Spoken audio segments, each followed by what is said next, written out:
In a quiet town where nothing ever seemed to happen, 17-year-old Lily Mason was about to become the subject of a story that would haunt her community for years to come.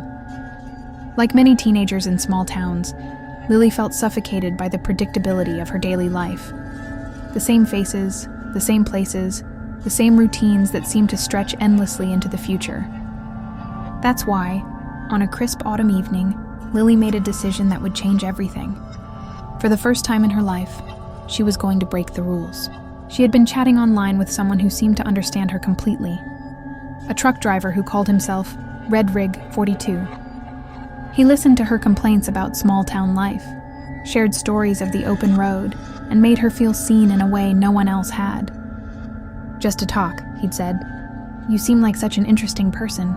The words had made her heart flutter with excitement and validation. That Friday night, Lily told her parents she was sleeping over at her best friend's house, a lie that rolled off her tongue easier than she expected.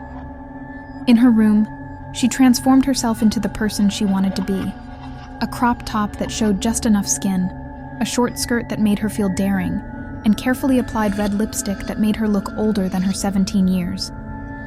The Dusty Pines Motel wasn't much to look at, just another forgotten establishment along Interstate 40, its neon sign flickering weakly against the darkening sky. The front desk clerk barely glanced up from his phone as he handed her the spare key to room 23, either too disinterested or too jaded to question why a teenage girl was checking in alone. When she first saw him in the parking lot, her heart skipped a beat, and not in the way she had imagined. He was older, much older than his messages had led her to believe, with weathered skin and graying hair, but his voice was exactly as she'd imagined, smooth, calming, almost hypnotic. He had a way of making everything seem okay, normal even. At 9:43 p.m., Lily sent her last message to the world, a selfie to her best friend with the caption, "Doing something crazy."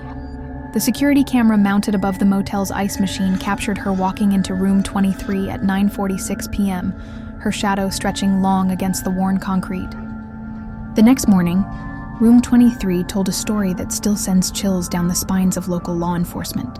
The bed was made, hospital corners, fresh sheets, not a wrinkle in sight. The key had been returned to the front desk sometime during the night. The room was empty, almost sterile, as if no one had been there at all. But there were two things left behind.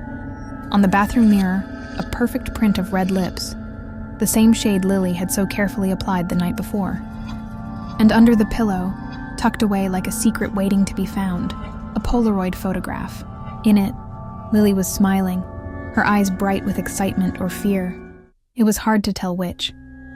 But what made investigators' blood run cold was the hand visible in the frame, wrapped around her throat, its grip just tight enough to make a statement. The case of Lily Mason became one of those stories that parents tell their teenagers, a cautionary tale about trust and the dangers lurking in the digital age. The security footage from that night has been analyzed countless times. Lily walking into room 23, the door closing behind her, and then nothing. She simply vanished, becoming another statistic, another face on a missing persons poster, another reminder that sometimes the monsters we should fear most are the ones who know exactly what to say to make us feel special. To this day, every time a truck with red trim passes through town, people can't help but wonder if the driver knows something about the girl who disappeared from room 23. The Dusty Pines Motel still stands, though few dare to request room 23. And somewhere out there, perhaps still on the open road, someone carries the secret of what really happened on that autumn night when a 17-year-old girl thought she was finally breaking free from her small-town life, only to vanish without a trace.